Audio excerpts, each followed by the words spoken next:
The Cross'em Wrestling Entertainment Podcast, presented by Clovercrest Media, is what you AEW fans have been looking for. Noah Cross and Tyler Bard give their take on every week's episode of Dynamite. If you are a massive AEW fan, then it is time to join us every Sunday at noon Eastern Standard Time. Stay Cross'em.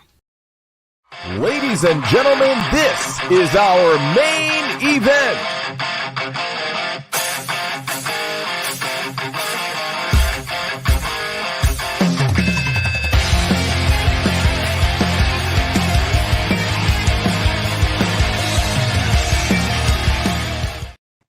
Hello, ladies and gentlemen. Welcome to Throwing Jabs Combat Sports Podcast.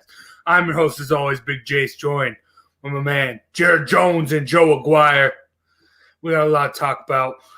Big fight night last week. We got a recap, as well as a fun little test. Both you, Joe, and Jared, your combat sports knowledge and who you got this week. And then we got a decent amount of fights to preview, as well as some that dropped. But let's start off with recapping the co-main event from last week, as Cory Sandhagen flying knee to the chin of Frankie Edgar in the first round. Joe, what did you think of the fight? Well, first and foremost, Frankie Edgar post-fight didn't know where he was, who he had fought, when it had happened, how long he'd been prepping for the fight. And this is not the first time where he's been completely knocked to the point where he doesn't know what's going on. And I hate to say this because I'm a big Frankie Edgar fan, but I think he might seriously have to consider hanging them up. That sounds like brain damage. And it's getting worse for Frankie, a legend in the octagon. And I'd like to see this guy be able to enjoy his retirement to the fullest. He thought it was September when they asked him what day it was. As for Sandhagen, this guy is a beast because, and this is kind of out of nowhere for me. I mean, early in his career, he wasn't this lethal. My assumption is he wants another crack at Sterling. Their first matchup went extremely poorly for Sandhagen. Sterling has basically said my plan would be to try to choke him out again fast. So I suspect that would be the game plan going in.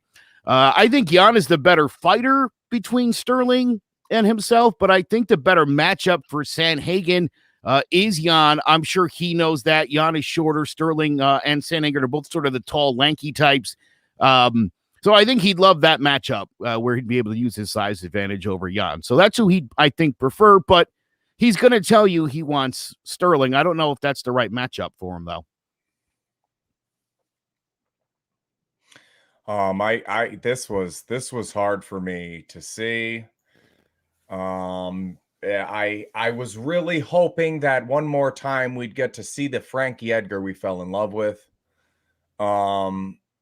And I'm totally on board with you, Joe. This should be it. I wanted to see this fight. I got up for the fight again for Frankie Edgar.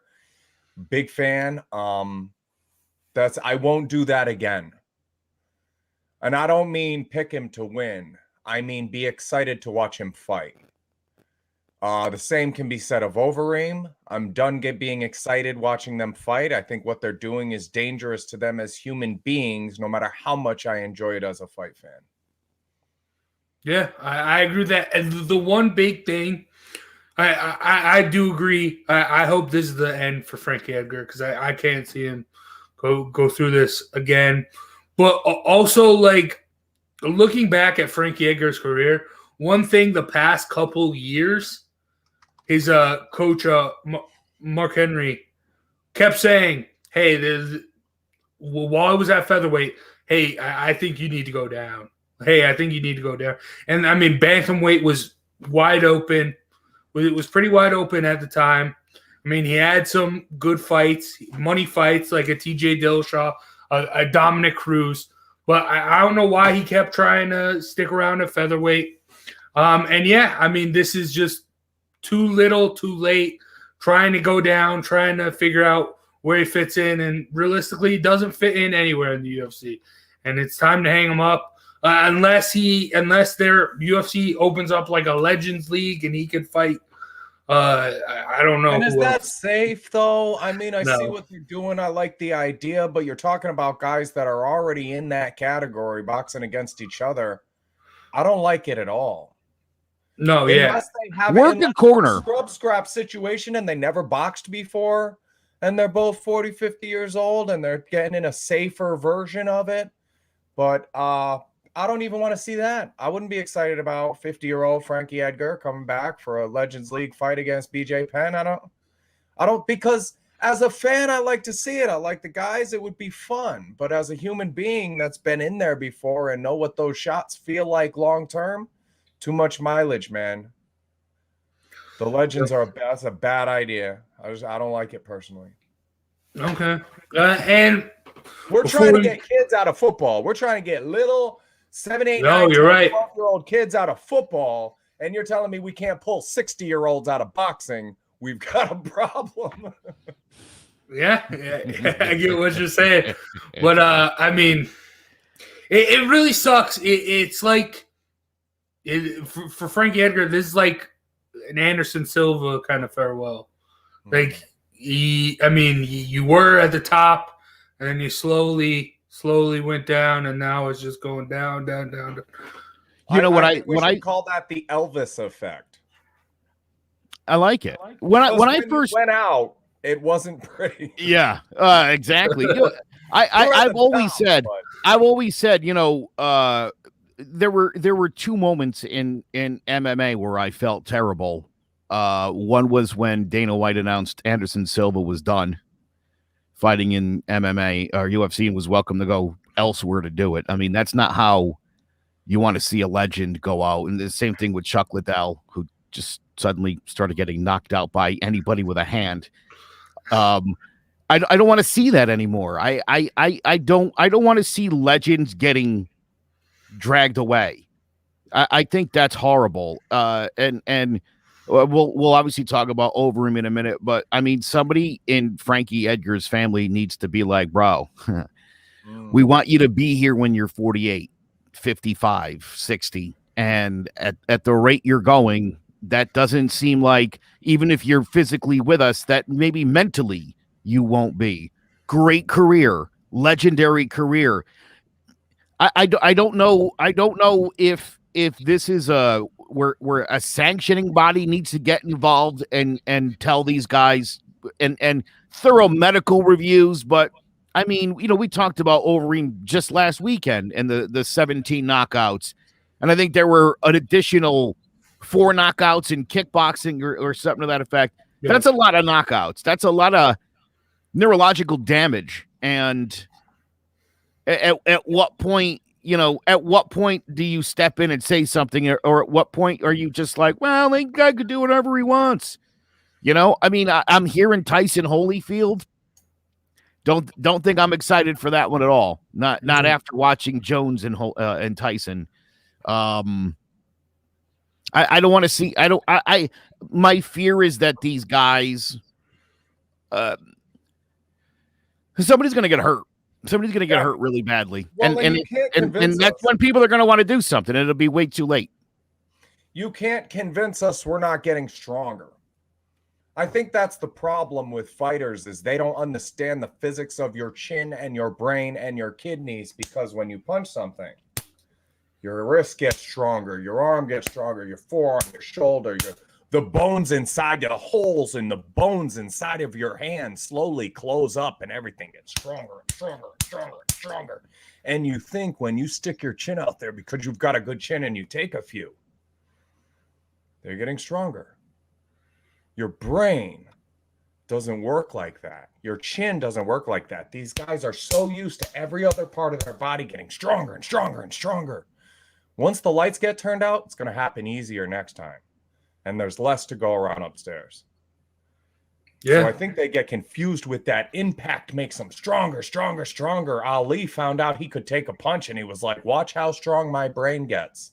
And I think we all saw how strong his brain got. Excuse me.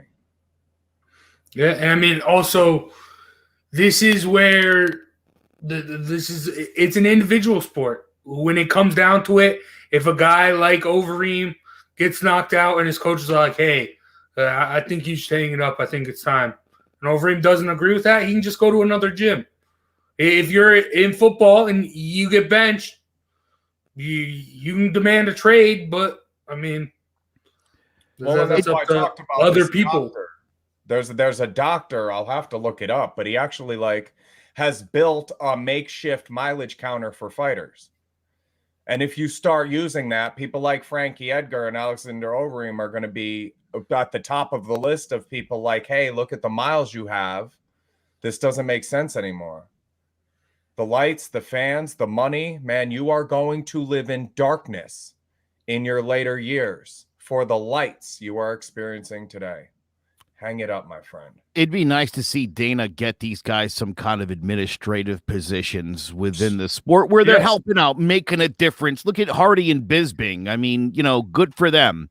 It's what Tony just commented. No, great point. That's what Dana did originally with Chuck Liddell, and then once they sold it to when the Fertitas sold it to WME, they let him go, and then that's where he went off the rails and ended up fighting Tito again.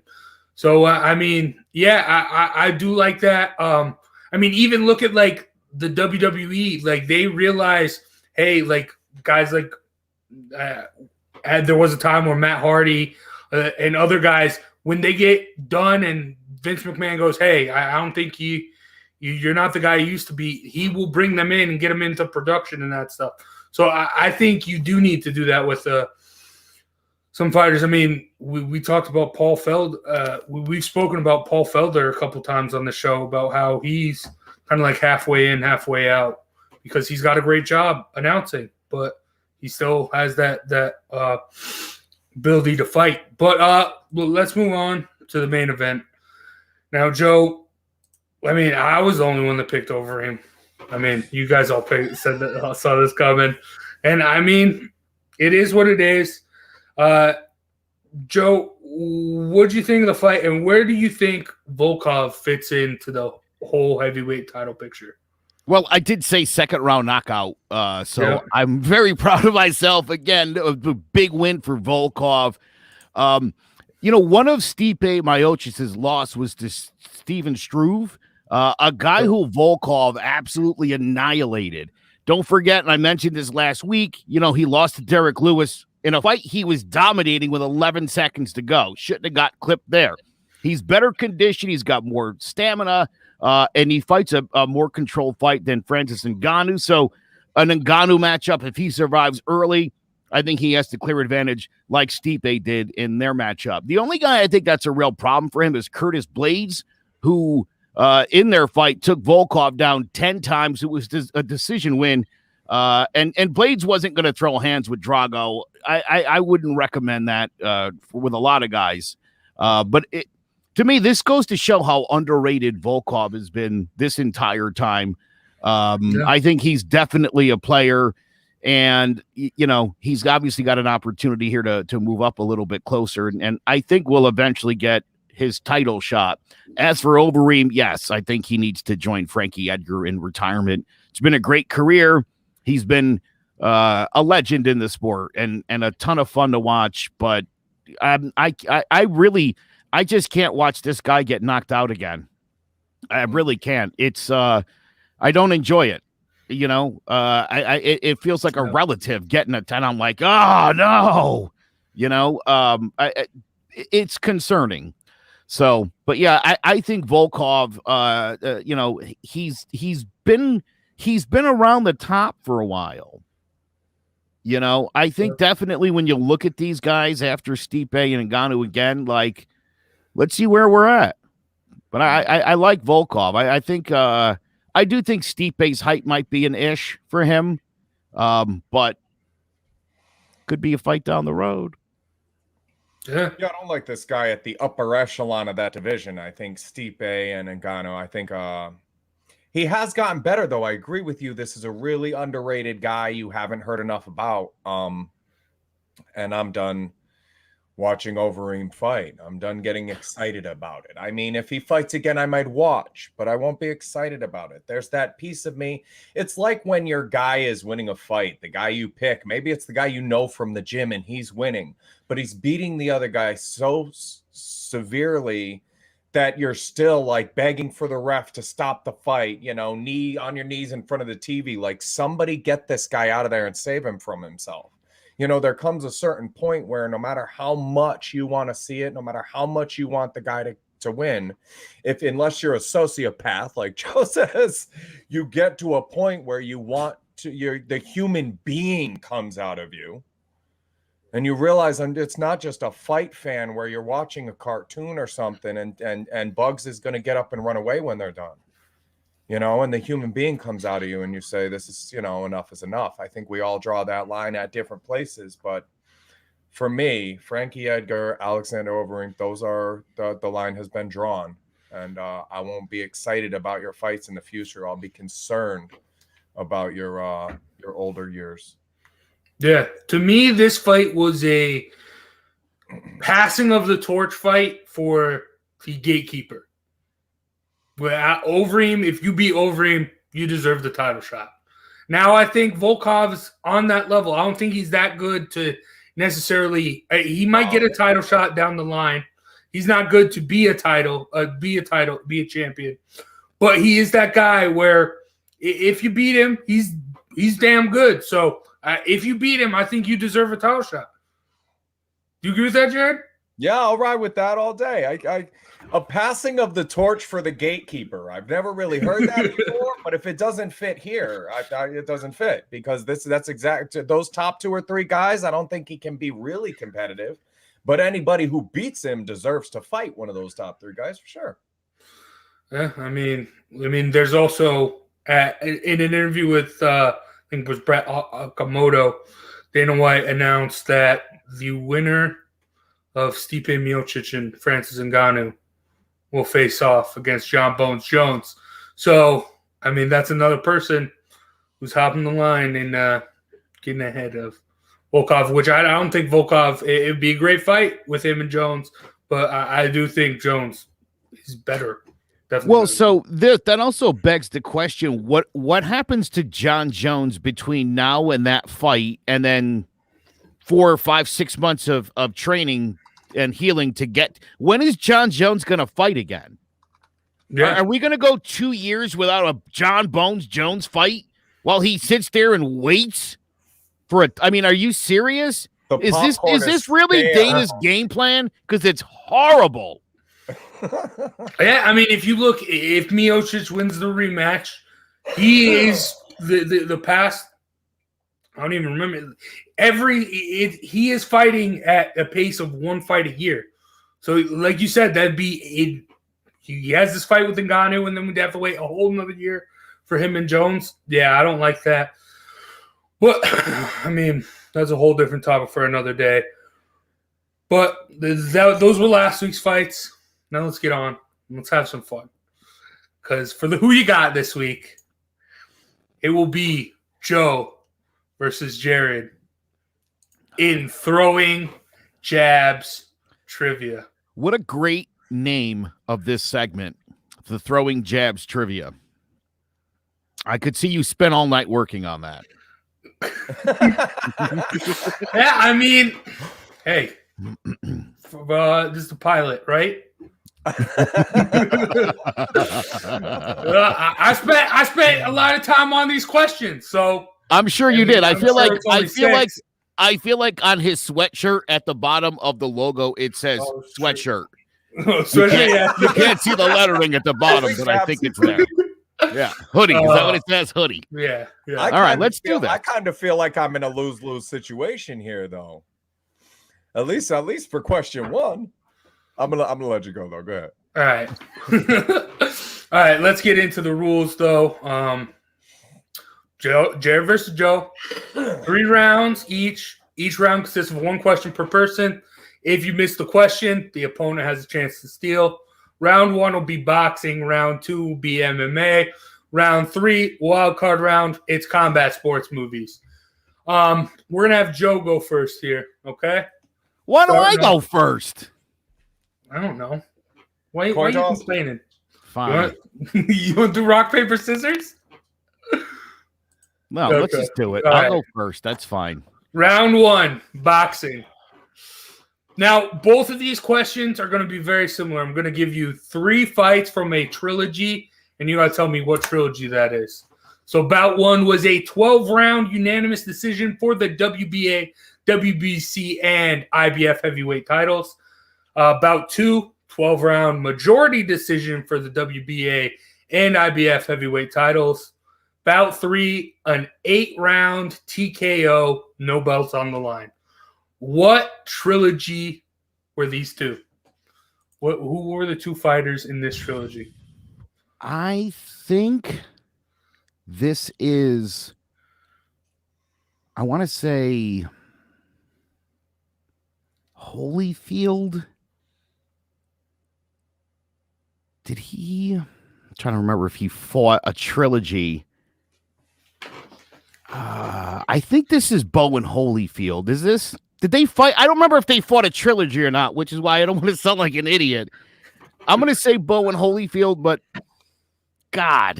Is that your final It's answer? I know this is Holyfield and somebody is my thought. I'm going to say it's Riddick Bowe. Ding, ding, ding. Oh, there we go, dude. Joe. Good job. All Joe. right. Oh, I'm There sitting we there go. when you said Bo. I'm like, oh, he took my answer. That's what I would have said. All right. Well 4. done. Way to walk your way through it, Joe. right. It Joe wasn't won. sure. Again, I was like, I remember the first fight. I remember the second one. I'm like, did they fight a third? They did fight a third. Okay. Honestly, I wouldn't have remembered. Thank you. I wouldn't have remembered it was that it was an 8th round TK. I don't actually remember that. So just to be open and honest here, I really talked my way through it. This is tough. Yeah. Man. I'm intimidated Jade. now because I had that one. All right. You ready for this one, Jade? You ready Yeah, for your buddy. question? Same question. Here are the 3 bouts. A 12-round split decision for the NABF heavyweight title. Another 12-round split decision for the NABF heavyweight title. And a 12-round unanimous decision for the WBA, WBC, and lineal heavyweight titles. Yikes. NABF, huh?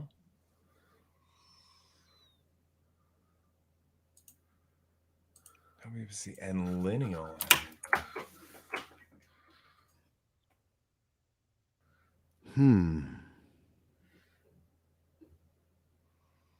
All This seems, Jared. I don't want to help you out here, but is this an older reference? I'm thinking. It has to be a little bit older, but not too Right? old. Because lineal didn't become all those other things right away. NABF heavyweight and oh, You want a hint? That's not really a hint. Bout 3 also was part of there was also the Ring heavyweight title on the line. It's not really a hint, but there you go. wow. All right, Jared. I need an answer in 5, 4, 3, Oh, 2, man. I want to say Lennox Lewis. and I need to. Time's up. I'm sorry, Jared. Yeah, go ahead. Joe? Is this Lennox Lewis and Razor Ruddock? That's what I'd have said if you forced my hand, but it's not it. Oh, I don't think they fought a trilogy either, though. No. Going into round 2, Joe with the 1-0 lead. Muhammad Ali. and See, I was going to Ken say, I Norton. thought that had to be like some 70s era stuff there.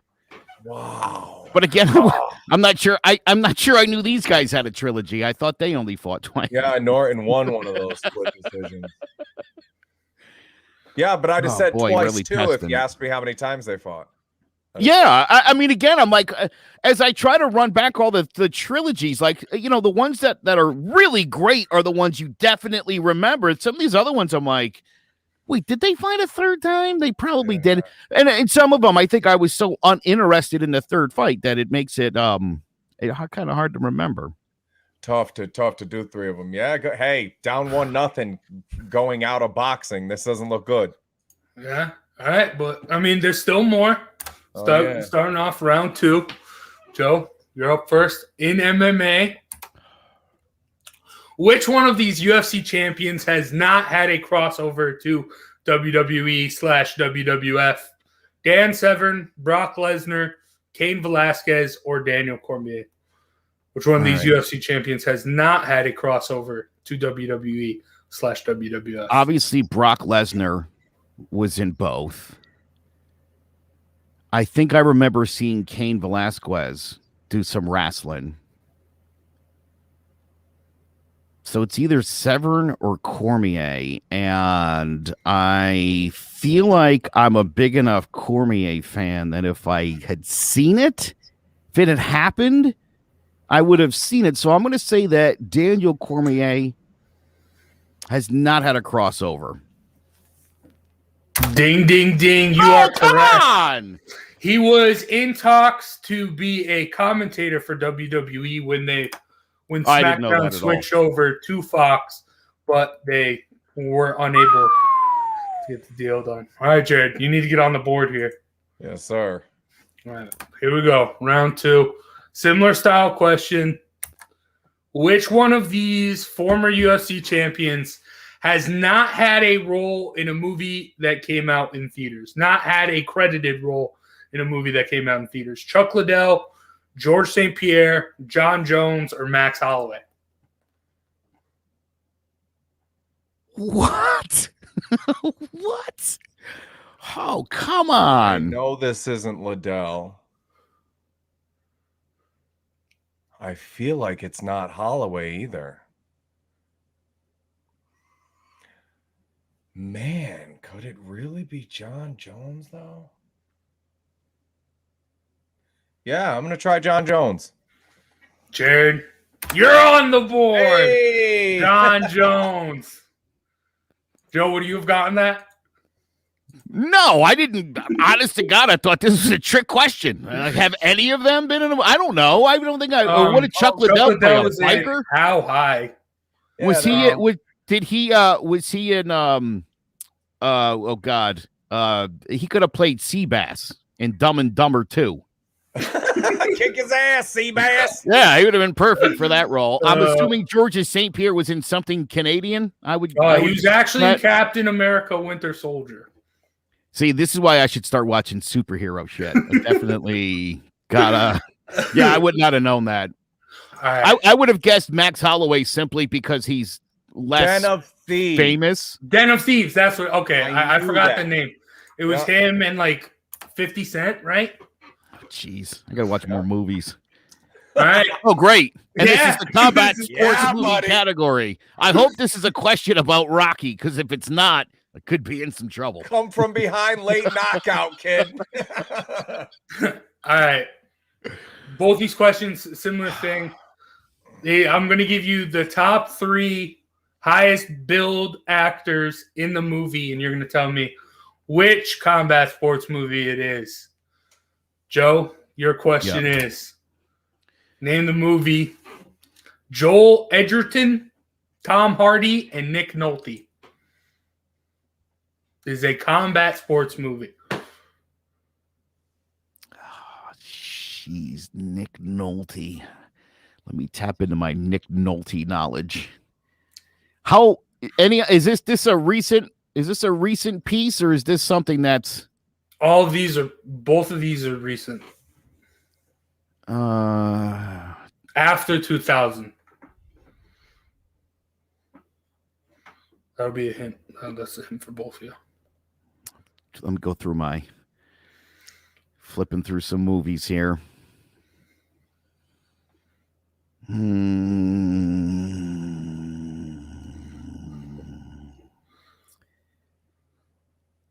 seeing it.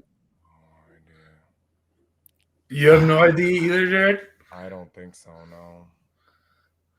Yeah, I'm gonna pass to Jared. All right, Jared. You got anything? This is an old Nick Nolte then, huh? It was after 2000. That's the only hint I give. Fighter? Oh, so close. Warrior. It was Oh, Warrior. son of a bitch! Oh, I do remember that. I remember that because of that. Oh, God! Dude, as soon as he said fighter, it like clicked. Warrior. Oh! I always get those two movies mixed up. I love that, Jared. That was a heck of a brain fart right there, boy. Yep. All right, Jared. You can tie it up All right. with this. Jake Gyllenhaal, Rachel McAdams, and Forrest Whitaker. Southpaw. Yep. Hey. So we both had my last and your first, Joe. So a tie is Yep, 2-2. Did we tie? Is that a tie? Yes. I made a tie. Oh, that's awesome. What do we get? Is There a prize? a round of applause. Oh, so wait, I'm all sweaty now? I'm all sweaty from this, and there's nothing to even get from this? What is that? You didn't have a tiebreaker? That's unbelievable. Oh, come on. You don't have a tiebreaker, do you? I do not have a tiebreaker. What did you think was going to happen here, Jace? You think Honestly, I thought blown out? Yes. 3-0 me. He did. He thought I was going to get blown out of here.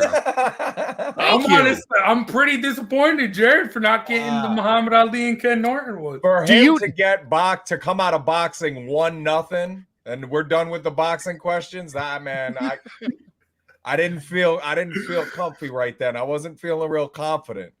Jared, before you jumped on, we were doing a little pre-show meeting, dude. He was like, "Yeah, Jared knows it all, man." I was like, "Come on, dude. You're like not even on the call yet. You're like rooting for him already." No, I didn't say that. Jared just pulls random names out of his ass. He's like, "Jared's the best. You'll never beat Jared." 7-3 in amateur career, and now he's like this Jared. He goes, "You'll never beat Jared. I don't even come up with a tiebreaker question. Won't need it."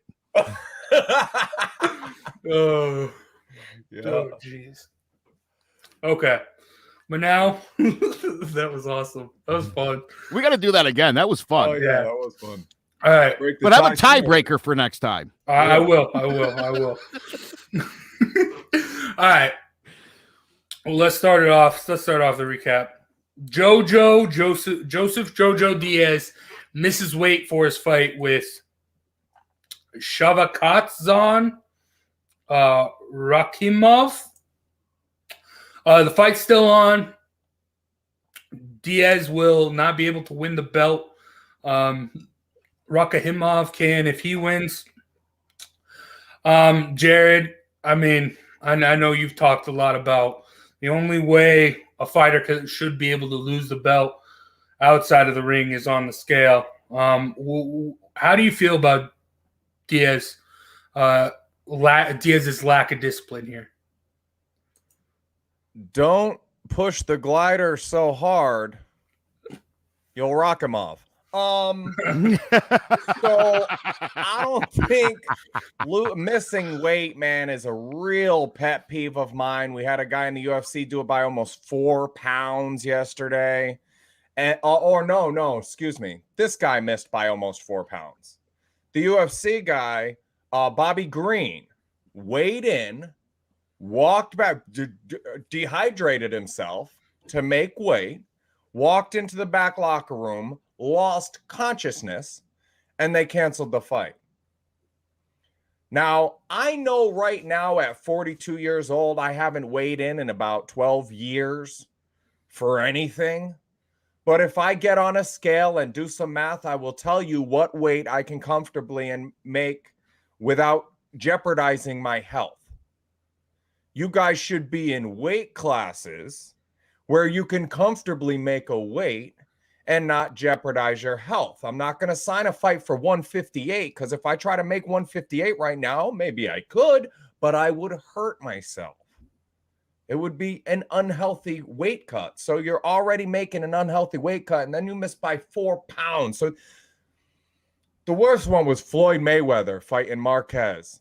And you're fighting a smaller guy. He lives smaller. He's built smaller than you. And you come in like 8 pounds overweight and pay the fine.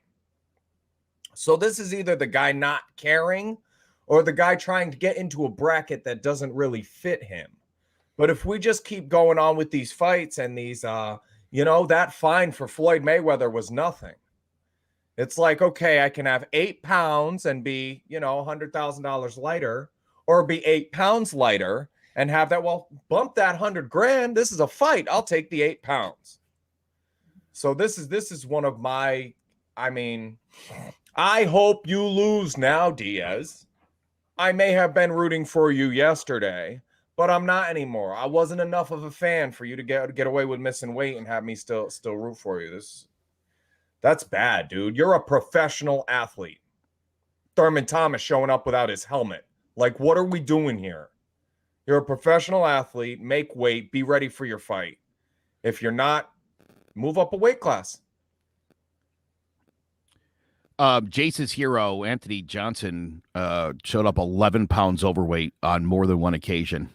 So, yeah, I absolutely hate this. I think part of JoJo's problem is that his dad is in his corner. And I think sometimes when that happens, either your dad's a lunatic and you're very regimented, or your dad's your best buddy and you do whatever the F you want. And I think when it comes to Jojo Diaz, I think it's more that situation. I do like this kid a lot. I love the way he punches. He's got that where he throws his backhand fist first and then follows that with the lead. You see Dustin Poirier do it, very unorthodox, and as a lefty, it's one of those things. It just really throws people off. His fight with Tevin Farmer, when you guys saw that gash over his eye, and it was an inadvertent head, but dude, I can't even imagine. I have a problem with skin tearing. It freaks me out. If you haven't seen the picture of it, it looked like a mouth over his eye. It was absolutely disgusting. This kid's got heart, but again, how you going to miss weight for a fight? I just don't get it. As for Shavkat Rakhimov, 15-0, 12 KOs, nobody on the resume, an absolute banger. Jared, this is your kind of guy, very aggressive, cuts off the ring, works the body, really good with the combos. It can be a little one-dimensional. Sometimes he relies too much on that left cross. My thought, this fight, Diaz probably dominates him. I just think he's a better fighter. My thought was 12 rounds decision for Diaz. But what a clown. I mean, what an absolute clown, dude. Take it serious. Hire a nutritionist. Yeah. Do you guys know Deontay Wilder didn't have a cut man for his second fight with Tyson Fury? You know that? Didn't have a cut man. You know why? Didn't need one. That's what he thought. Wouldn't need one. I mean, what? I mean, how is he supposed to know? Who in your corner is like, well, maybe we should just in case. This is the kind of like idiotic where these fighters, guys who get punched in the face and in the head over and over again, are making really big decisions that are impactful on their performance, and it's all based on machismo and not on any actual training or thought. I was just reading where Mark Breland was saying he didn't even have Deontay Wilder's phone number anymore. Oh, everything had to go through his gang. How idiotic is that? Mm-hmm. He didn't want to learn that. He didn't want to work on the jab. I'm just going to knock him out. Okay, here we go. I'm telling you right now, the days of the customados of those guys who changed your life and took over your life and again, I mean, you guys can do whatever they want, but waste. What an absolute waste. Yeah. Well, and you touched on it earlier. I would never train either one of my kids. My kids decide they're going to be fighters. I mean, I'll work with them when they're young. I'll walk them all the way up into the game, maybe some of their amateur career. But sooner or later, I'm not an objective observer that knows when to stop the fight. Like you said, I'm either a psychopath that thinks they can take more than they can actually take, or I'm scared too quick and get them out of there. I'll never forget Diego Corrales and Floyd Mayweather. After the 6th time he got knocked over, his dad said enough is enough. And he was like, this was the plan, Dad. I get knocked down a bunch of times and I knock him out late. This is what we talked about. Both of them crying. I'm not, and you guys can go back and watch the video of me and my daughter or me and my son over and over again where I threw the towel in and then we had that discrepancy where Trent's throwing the towel back at me and said, nope. No. I need to trust someone else, a John Scully type trainer that I trust, that I would give my child to, and trust them to make that decision on when they've taken too much punishment, because parents aren't good at that. We've seen it over and over. Danny Garcia, Diego Corrales, JoJo here, every one of them. It's not a good plan. It's not going to work out because you're either going to try to protect them or you're not going to protect them. I was talking to a trainer the other day who a father came into his facility and was like, why is my kid still working on 1-2s? And he said something like, you're 20 minutes late. You're only here so that you can cheat on your wife. And I'm not trying to fill up deficiencies for you as a parent. Okay, your non-athletic kid will get his blue belt when he earns his blue belt and move past 1-2s when he moves past 1-2s. You're coming in here 20 minutes late and questioning the job I'm doing with your child? Wake up. That's not what I'm here for. You know, I have to make an honest assessment of what this kid's doing, and parents aren't capable of that. Why is my kid still working on that? Because that's the step he's on, dude. I've done this 500 times, and you've seen it once. Don't come in here and tell me what step they're supposed to be on. You either think your kid's better or worse than they really are, but can't see them how I see them. And that's what they need. Because when your kid threw that too, and I said, wow, Tommy, you're really turning that back foot over good. You're really getting that heel up good. And he said, really, Sensei, am I? Am I doing good? Made the kid's whole day to find out he had done something right. And here's Dad, who he doesn't get that from, or he wouldn't have reacted like that if he did. Trying to question that step that I'm on. It's a good step. It's a good step for the kid. So I know from seeing it over and over and over again, from the top of the game to the bottom of the game, I can't be my kid's trainer if they're a professional fighter. I'm not capable of objectivity, and I don't think any parent is. You're right, Joe. This is a problem. You know, Justin Gaethje balloons up to 185 between fights. I mean, like, what? Why? Close to 30 pounds for his fights. Do you know Kelvin Gastelum had to promise Dana he wouldn't fight under 170 because he missed weight so many times? I mean, it's like, do you take your career seriously or not?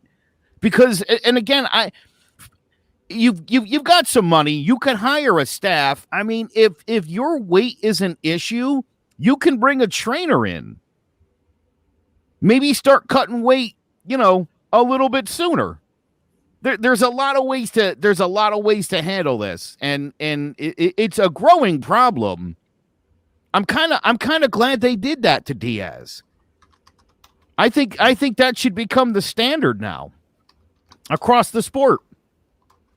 Yeah, I don't disagree with that. One thing I will say, UFC does I think do a little bit better when it comes to like cutting weight, because I know fight day and fight week they have their own nutritionists there. The UFC provides fighters with nutritionists and that stuff if they need it, which I mean obviously boxing does not, which is rough. And I mean you still see people in the UFC miss weight.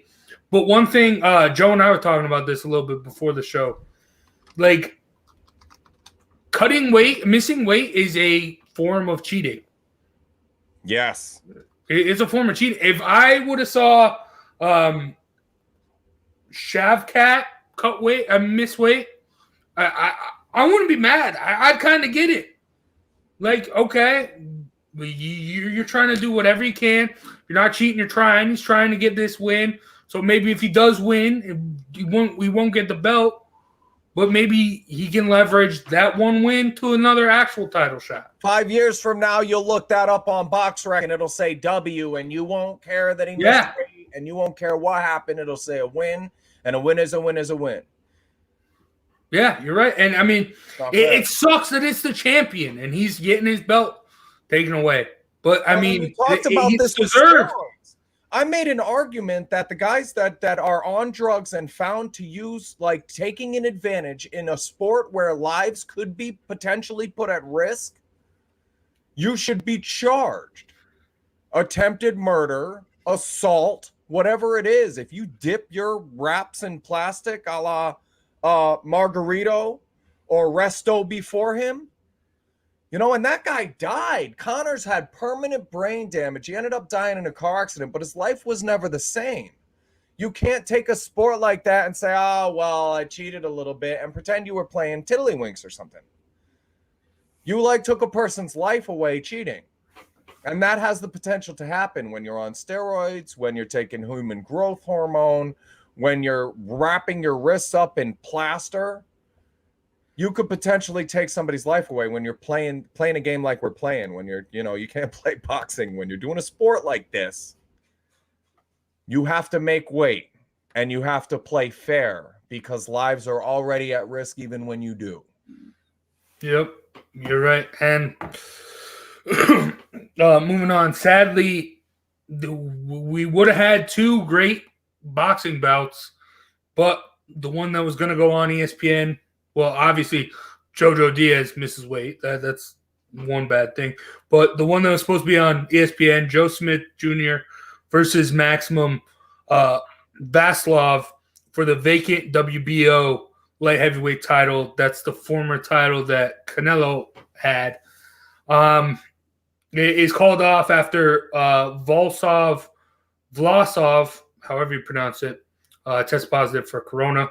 So hopefully, or COVID, they can hopefully figure that out and get that going and get that that WBO light heavyweight division going. But other than that, we got a big pay-per-view.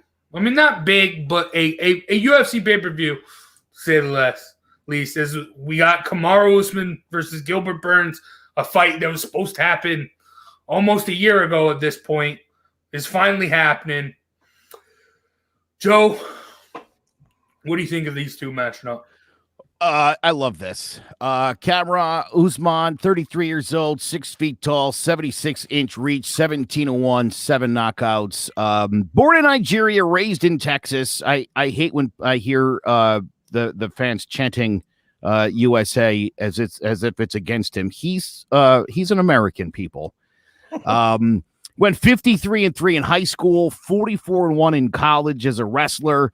He missed the 2012 Olympics because of an injury, eventually went pro. Obviously, the list of guys he's dispatched includes Leon Edwards, Sergio Moraes, Damian Maia, and Rafael Dos Anjos. Of course, he beat the daylights out of Tyrone Woodley. And it's funny, I had just become a big Tyrone Woodley fan. Jared, I think I told you this some time ago, and all of a sudden he was fighting this. Time to time, you start paying attention, and then the guy fighting this. Yeah, he was fighting this young buck named Marty Usman, and absolutely destroyed my guy Woodley and broke my heart. And that's when I learned not to get too super invested in MMA because everybody loses, everybody gets knocked out. The fight with Colby Covington was a slugfest for the ages. Covington's jaw got broken. That was the latest stoppage in UFC history, by the way. I don't know if you guys knew that or not. Would have made a great trivia question, Joe. Yeah. Well, maybe that one will surface. Anyway, he really hates Covington. He thought Covington was a little racist and had said some pretty nasty things. So there was a lot of animosity. I think the Usman Burns friendship thing, I think people are blowing it out of proportion a little bit, to be honest. was reading just last night that Burns' brother said after the fight, like, Usman's certainly welcome to come back to our gym. I mean, I assume that these guys aren't going to go out there with the intent on hurting each other. I just don't think there's that kind of animosity. That said,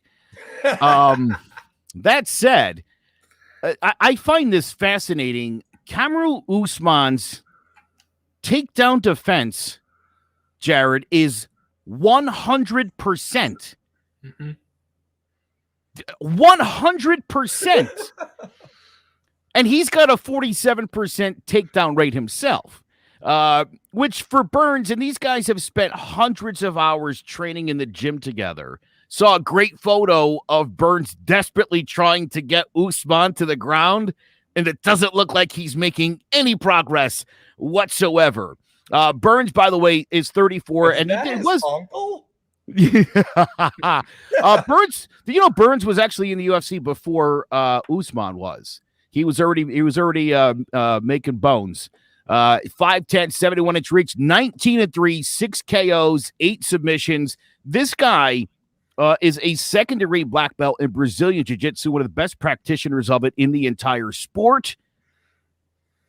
I tell you what, all of this guy's losses, though, in his career have come at lightweight. He's never lost at welterweight, which, again, good news for him. The way this fight's going to go, I'm seeing a lot of leg kicks. I think Usman's going to try to corral him to the cage. That's sort of a staple to his game. I think this one goes the distance. I think Usman will defend most of the takedowns. I do think he will get taken down in this fight. I think at least one, maybe two will happen.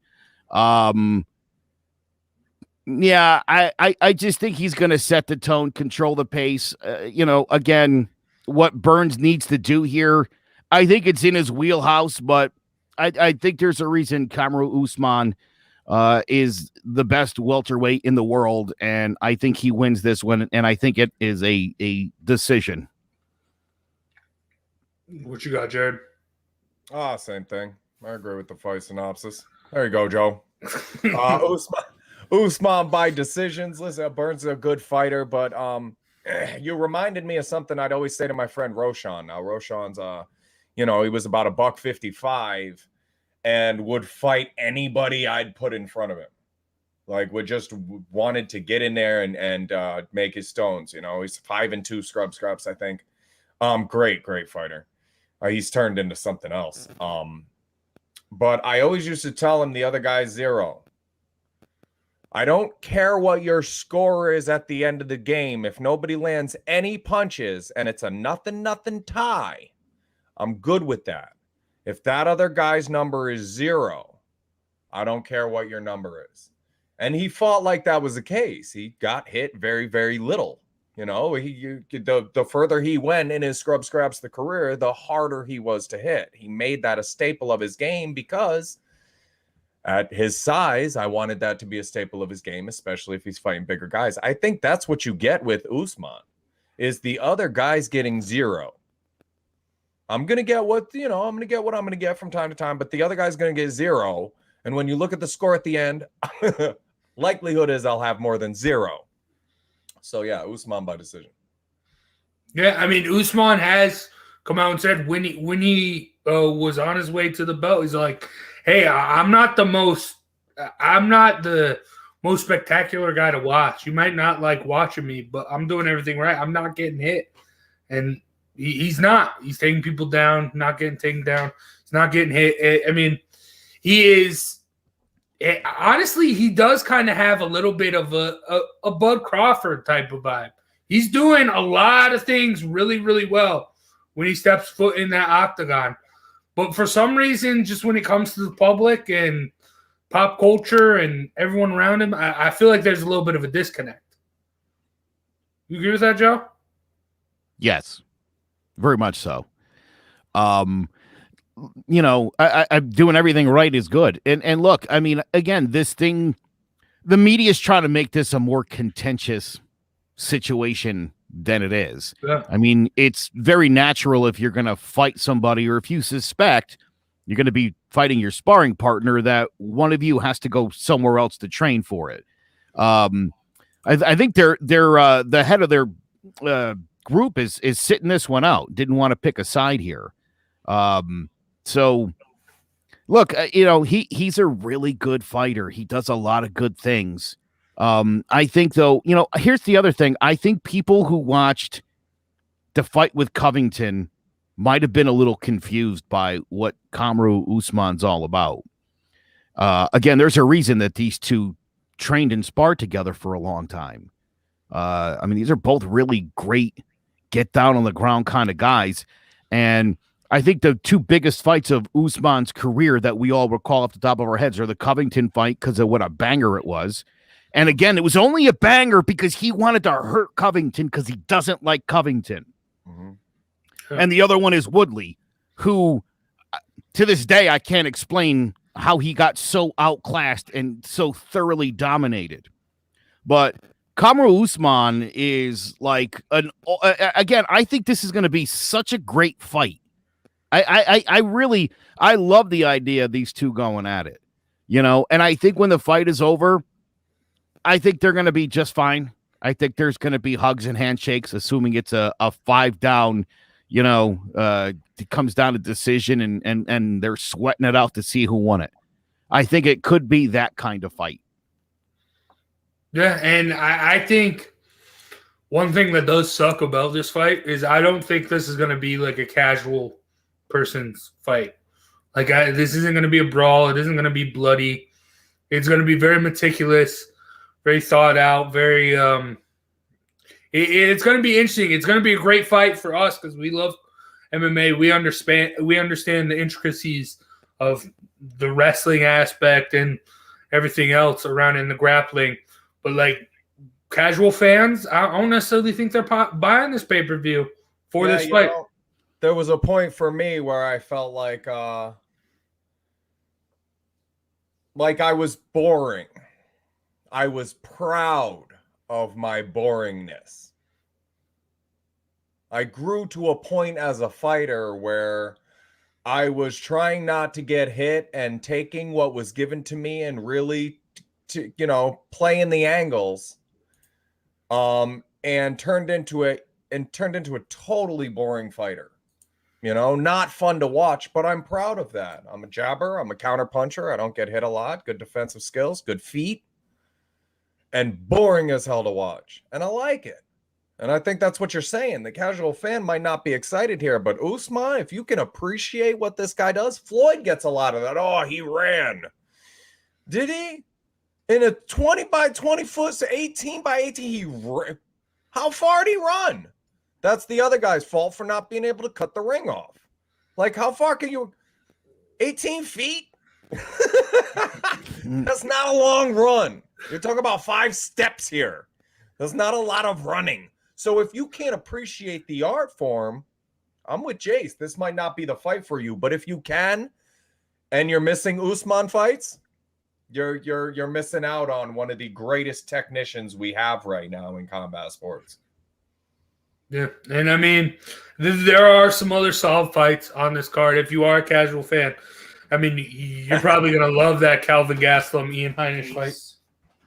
Oh, real quick. Do you guys know his story? Heinisch. Ian, yeah. Ian Heinisch, you guys know about being a drug runner. He was in jail in Spain. Holy smoke. Ended up in Rikers Island. Yeah. And from there to the Tuesday the Contender Series. I will point this out, though. Gastelum's got 3 straight losses. And mind you, to Adesanya, Till, and Hermanson, this is like a gift. This is a win this to get back on track. If Gastelum loses this fight, I'm not sure that he's got a future in MMA, or at least in the UFC. I think that could be straight. You've got to think about it. Could be the end of the road. Yeah, I agree with that. But then also another great fight, underrated fight, the co-main event, women's flyweight, number 10 ranked Macy Barber takes on number 15th ranked Alexa Grasso. That's going to be a fun fight as well. But that will do it for the preview of tonight's fights. Make sure you check them out. And we're going to end the show like we always do Jared, hit us with that flurry. Build your team. About a week ago, I had a conversation with Chris Mosconi. We call him Dizzle. He's the VP of Scrub Scraps. He signed all the paperwork we needed for the 501c3 and wanted to know what the next step was. So I told him there's a sizable application fee and I'm going to pay it as soon as I'm able to. So he goes, there's 6 months, 6 members on the Scrub Scraps board of directors. We should split the application fee 6 ways, unless everyone else tells you no. And if that happens, we'll split it in half. I just sent you my portion and I'm not taking it back. So at this point, I feel like I have to ask everybody else or it's not fair to him. So I begrudgingly tracked down another board member who, as soon as I said there's 6 of us, handed me cash and said the same thing Dizzle says. If we end up the only 2, let me know and we'll split it.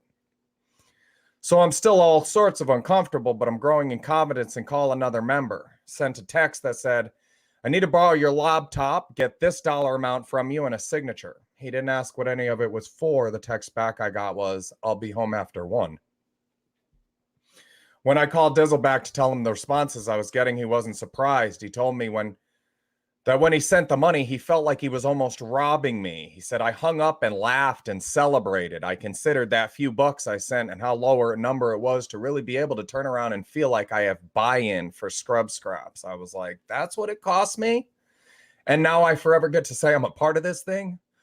I would have paid what you asked for 100 times over. It was worth every penny, brother. Fast forward to 9:24 a.m. this past Thursday morning. I'm scheduled to be in a Zoom meeting at 10 a.m. with the upper management of my company, CSC Services. My phone rings, and it's the president of CSC, my boss, Phil. During the 23-minute conversation, he wanted to discuss with me some of the things that might come up in the meeting because they directly affected me, and he didn't want me to be blindsided.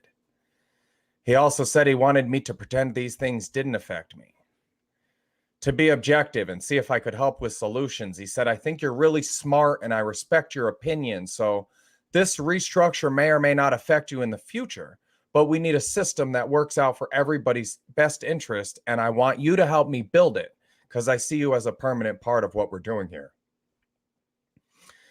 I thanked him and said I needed some time to come up with something, but told him how inspired I was by the way he ran his business and said that when someone in a position of authority makes you feel like your voice matters, you're able to go into the rest of your life and really believe that your voice matters. And the effect that you're having on the life of people who think their voice doesn't matter is immeasurable. I told him we can clear this hurdle, and with our team and mentality, I don't believe there's anything we can't overcome. Phil says, agreed.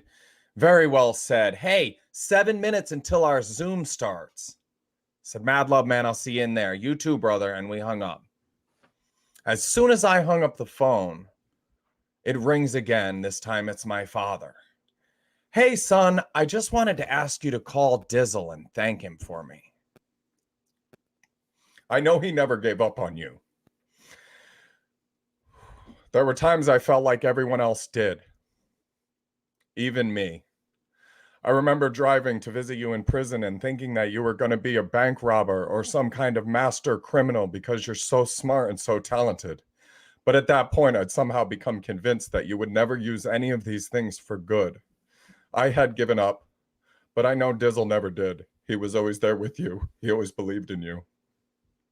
And to be able to sit where I'm sitting now and watch what I'm watching now and celebrate my son the way that I've been able to in the recent years makes me feel like I owe him something. So at the very least, please call him and tell him I said thank you.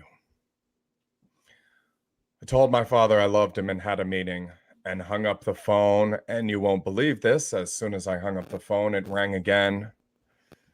This time it's Dizzle. Just a few seconds later.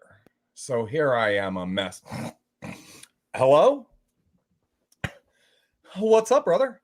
He just jumps right in. You know, I've been thinking a lot about our conversation and how my contributing actual money was making you feel. I've been thinking a lot about it, brother. And I wanted to ask you if you remember the lowest times in my life, because I do. I remember you all but picking me up and carrying me to safety. I remember you sacrificing time, money, energy.